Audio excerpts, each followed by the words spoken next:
C'est parti.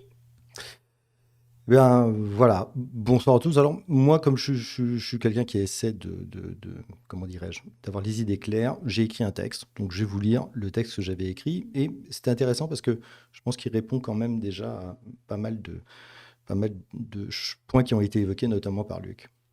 Alors, d'abord, je ferai remarquer que parler des valeurs de l'Église catholique est un abus de langage, ce qui n'est pas pour nous surprendre puisque l'institution est coutumière de sa manipulation depuis sa fondation.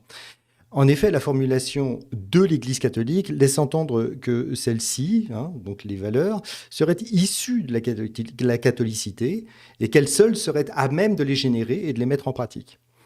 Ce qui est faux, bien entendu, puisque toutes les civilisations humaines, pardon, les ont préconisées, et ce, bien avant que le hippie de Judée se fasse clouer au pieu. Ceci précisé, revenons à notre sujet. Quand j'ai accepté de débattre des valeurs de l'Église catholique avec ses vaillants supporters, je ne savais pas exactement ce qu'ils entendaient par là, par ici non plus d'ailleurs. Aussi, afin de me préparer à ce débat, je leur ai demandé de me préciser la chose. En effet, si l'on veut démontrer les arguments, pardon, enfin, si on veut démonter les arguments de ceux que l'on considère a priori comme des adversaires, la moindre des choses pour éviter de jouer les sophistes, c'est d'écouter ce qu'ils ont à dire. Et cette élémentaire prudence est de mise, quelle que soit la nature de l'idéologie, qu'elle soit économique, politique et religieuse. Suivez mon regard. Or, au lieu d'une réponse simple et claire, Luc m'a renvoyé vers le catéchisme officiel du Vatican et Thomas a précisé que le sujet était très vaste et qu'il n'en existait pas de recension exhaustive et absolue, me renvoyant, lui, pour sa part, vers plusieurs encycliques, que j'avoue ne pas avoir eu le temps de lire, hein, soyons clairs. Alors, ce que j'ai trouvé un peu curieux de leur part, c'est de vouloir parler d'un sujet qu'ils avaient eux-mêmes du mal à définir. Nous avons donc cherché à resserrer, hein, on a diagonalé, resserrer le sujet et avons débouché sur la doctrine sociale de l'Église catholique, dont Luc a donné la description suivante. Et je recite ce qu'il a dit, mais qu'il a déjà cité. La doctrine sociale de l'Église constitue un ensemble cohérent de principes destinés à guider l'action des catholiques dans le monde, en se fondant sur l'enseignement de l'Évangile et de la tradition de l'Église. Ces principes visent à promouvoir la justice sociale, le respect de la dignité humaine, la solidarité avec les plus démunis et le bien commun. Thomas a renchéri avec l'idée de parler de l'utilité actuelle de l'Église catholique, ce que j'ai trouvé pour le moins contradictoire avec les notions de tradition et de magistère mentionnées par Luc. Mais bon, nul doute qu'il faille voir là un effet de mon mauvais esprit. Mais voyons donc comment, de nos jours, l'Église catholique applique ses beaux principes. Commençons par la justice sociale, voulez-vous? De nos jours, l'Église catholique est toujours fermement opposée à l'usage des contraceptifs et au recours à l'avortement. Conséquence logique dans les pays émergents, les femmes se retrouvent soumises à leurs obligations maternelles de grossesse non désirée, se retrouvant de fait dans l'incapacité, souvent dès la fin de l'adolescence, de suivre des études. Or, toutes les statistiques le démontrent, le plus efficace pour lutter contre la pauvreté, c'est de permettre aux femmes de faire leur éducation, y compris en ce qui concerne le contrôle de leur propre fertilité. De plus, faire des études leur permet de s'émanciper de la tutelle des hommes et donc de possibles violences conjugales ou familiales, lesquelles sont d'ailleurs souvent justifiées par la religion, et surtout de s'arracher à la misère en gagnant leur vie, ainsi que de préparer un meilleur avenir pour leurs enfants. En militant contre l'accès à la pilule et l'avortement pour toutes, surtout des plus démunis, l'Église catholique ne fait que renforcer les conditions qui condamnent génération après génération des familles entières et nombreuses, parce que nombreuses, à la pauvreté. Condamner des jeunes filles à l'ignorance et à devenir des poules pondeuses, quelle merveilleuse façon, en effet, de lutter pour la justice sociale, la dignité humaine et la solidarité avec les plus démunis. Alors vous me direz, oui, mais la position de l'Église catholique est en train d'évoluer, le pape François considère qu'avoir recours à la pilule et au préservatif est un péché moins grand que l'avortement, qui lui est un meurtre. La belle affaire. L'Église catholique se donne de nos jours le beau rôle en réparant les dégâts qu'elle a provoqués par l'inconséquence et le dogmatisme dont elle a fait preuve 30 ans plus tôt lors de l'explosion, par exemple, de l'épidémie de sida. Aujourd'hui encore, partout dans le monde, principalement en Afrique et en Amérique du Sud, des hommes, des femmes et surtout des enfants subissent les conséquences des sermons enflammés de Jean-Paul II contre l'usage du préservatif. Alors certains vous diront que l'Église catholique sait reconnaître ses torts, faire amende honorable et demander sincèrement pardon à ses victimes. Mais de qui se moque-t-on ? Je vais vous donner deux exemples qui démontrent au contraire que l'Église catholique ne prend jamais ses responsabilités et ne reconnaît jamais ses fautes. Suite à une recherche Google à propos justement de la question «À quoi sert l'Église catholique?», je me suis retrouvé sur le site de l'Église catholique de France, dont le contenu est édité par la Conférence des évêques de France, dans la rubrique «L'Église en question». Cette rubrique se donne pour mission d'expliquer aux croyants qui disent oui à Dieu mais non à l'Église, en raison de ses positions dogmatiques et réactionnaires, pourquoi celle-ci est indispensable pour avoir une vie spirituelle digne de ce nom.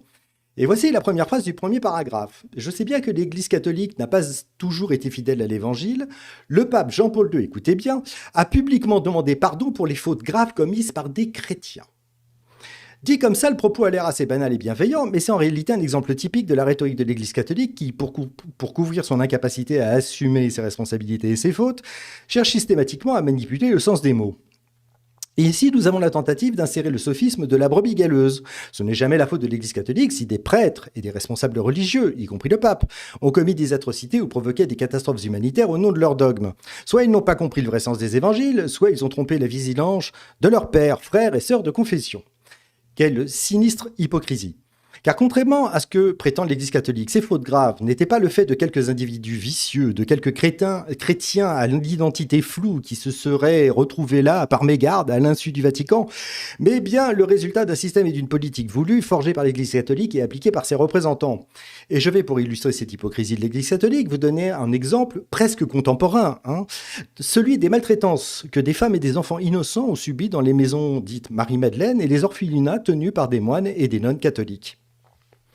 Selon les estimations les plus basses, ces institutions criminelles ont fait pas moins de quelques dizaines de milliers de victimes à travers le monde. Et ce, dès leur fondation au milieu du XVIIe siècle. D'abord en Angleterre, puis en Irlande, et partout où l'Église catholique avait quelques pouvoirs, et ce, jusqu'à la fin du XXe siècle. En effet, les violences, les agressions sexuelles, les privations de soins, de nourriture et de liberté, les actes de barbarie ainsi que les tortures physiques et mentales s'y sont exercés durant plus de 150 ans de façon systématique, et ce, dans tous les établissements.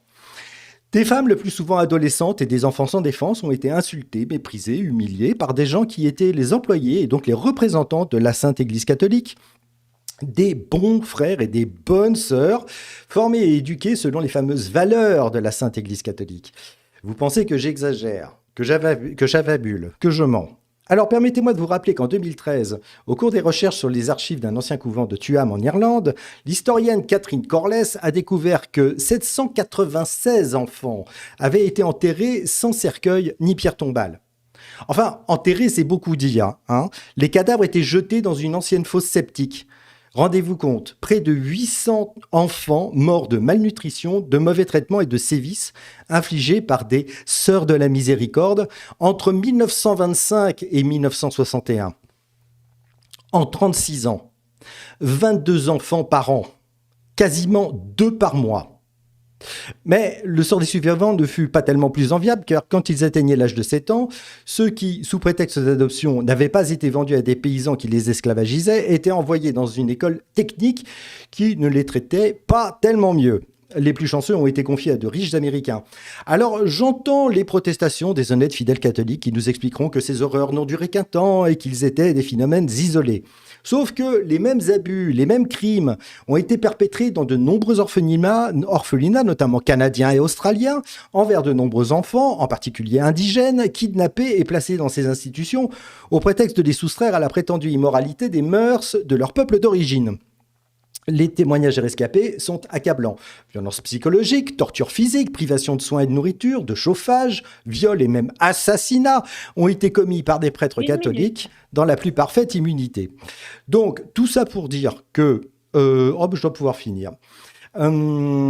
Et quand le scandale a éclaté et qu'il a été question de réparer symboliquement puis de dédommager ses victimes, alors là, la Sainte Église catholique a fait la grimace. Quand il a fallu mettre la main à la poche pour payer aux enfants indigènes du Canada les réparations auxquelles la justice des hommes l'avait condamné, l'Église catholique a benoîtement expliqué qu'elle n'avait pas le sou, qu'il revenait non à la maison mère mais à la seule filiale canadienne de régler le prix du déshonneur. En matière de contrition et de demande de pardon, la sincérité de l'Église catholique s'arrête toujours au portefeuille.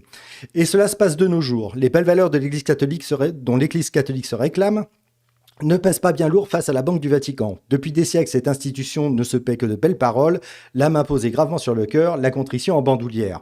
Depuis des siècles, l'Église catholique blâme les victimes et protège les agresseurs, comme on a pu le voir dans les affaires de pédophilie, en particulier celle du père Prénat, car la principale préoccupation des prélats catholiques a toujours été non pas de soutenir les plus faibles, mais de préserver l'institution du scandale. Cet état d'esprit est parfaitement résumé par là.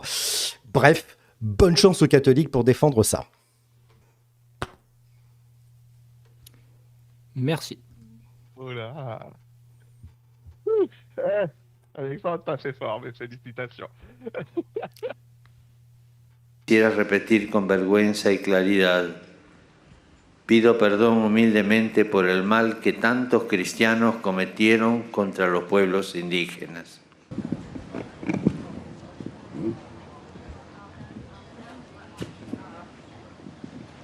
I am deeply sorry. Sorry. De la fin du 19e siècle et jusqu'aux années 90, environ 150 000 enfants autochtones ont été arrachés à leurs familles et placés de force dans ces pensionnats. Là-bas, tous ont vécu de l'assimilation forcée et certains ont été victimes d'abus sexuels. Des milliers d'enfants seraient morts de maladies, de malnutrition ou de négligence. Ces excuses paraissent donc insuffisantes pour certaines communautés. On souffre beaucoup l'effet intergénérationnel, les traumatismes. Alors je sens beaucoup d'émotions, mais c'est surtout aux survivants. Je pense que c'est eux qui ont besoin d'être entendus. C'est pas le pape. On s'en fout. On sait qu'est-ce qu'il va dire. Durant l'été 2021, plus de 1300 sépultures d'enfants autochtones sont découvertes sur les lieux d'anciens pensionnats. Le scandale est ravivé. Et quelques mois plus tard, pour la première fois, le pape François demande pardon aux autochtones. Des excuses qu'il devrait à présent renouveler sur les lieux du drame.